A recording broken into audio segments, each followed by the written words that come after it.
আচ্ছা, এই জ্যোতিষীরা যে বিভিন্ন ভিডিওতে সব বলে এই গ্রহের যদি এইখানে দৃষ্টি থাকে, এই গ্রহ যদি ওই ভাবে বা ওই গ্রহের উপর এই দৃষ্টি দেয়, এই গ্রহের দৃষ্টি কি সেটাই আজকে ভিডিওতে আমি আপনাদেরকে একটু বুঝিয়ে দিচ্ছি, শুনুন ভালো করে ভিডিওটা।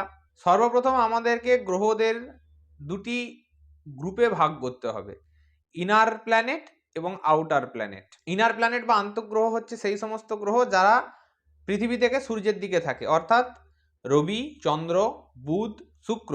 আর আউটার প্ল্যানেট হচ্ছে যারা পৃথিবী থেকে সূর্যের উল্টো দিকে থাকে, তারা হচ্ছে বৃহস্পতি, মঙ্গল, শনি। এছাড়াও রাহু কেতু বেঁচে থাকে, তারা কিন্তু রিয়েল প্ল্যানেট নয়, তারা শ্যাডো প্ল্যানেট। এর মধ্যে কেতুর কোনো দৃষ্টি নেই, রাহুর দৃষ্টি আছে। যারা ইনার প্ল্যানেট তারা কেবলমাত্র সমসপ্তম দৃষ্টি দিতে পারে, অর্থাৎ সোজাসুজি দেখতে পারে। দৃষ্টি দেওয়া মানে দেখা।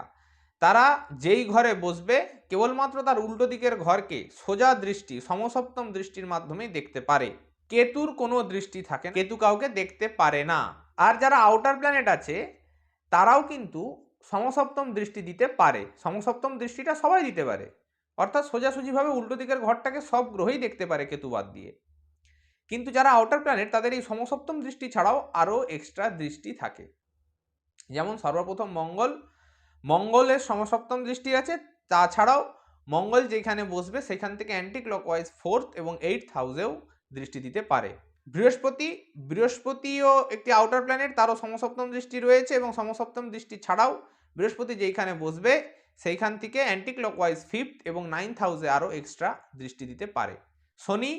শনি যেই ঘরে বসবে সেইখান থেকে অ্যান্টি ক্লকওয়াইজ 3 নম্বর এবং 10 নম্বর ঘরে দৃষ্টি দিতে পারে। আর সমসপ্তম দৃষ্টি মানে ঠিক উল্টো দিকের ঘরটা, 7 নম্বর ঘরটা, সেখানে তো সবাই দেখতে পারে কেতু ছাড়া। এরপরে এক্সট্রা যেটা পড়ে রইল রাহু। এই রাহু দৃষ্টি ক্লকওয়াইজ দেয়। এই রাহু যেখানে বসবে সেইখান থেকে ক্লকওয়াইজ 5 নম্বর, 9 নম্বর এবং 12 নম্বর ঘরে দৃষ্টি দিতে পারে, এবং 7 নম্বর দৃষ্টি তো সবাই দিতে পারে কেতু বাদ দিয়ে, রাহুও পারে। এই হচ্ছে গ্রহদের মোট দৃষ্টি। সবাই ভালো থাকবেন, ধন্যবাদ।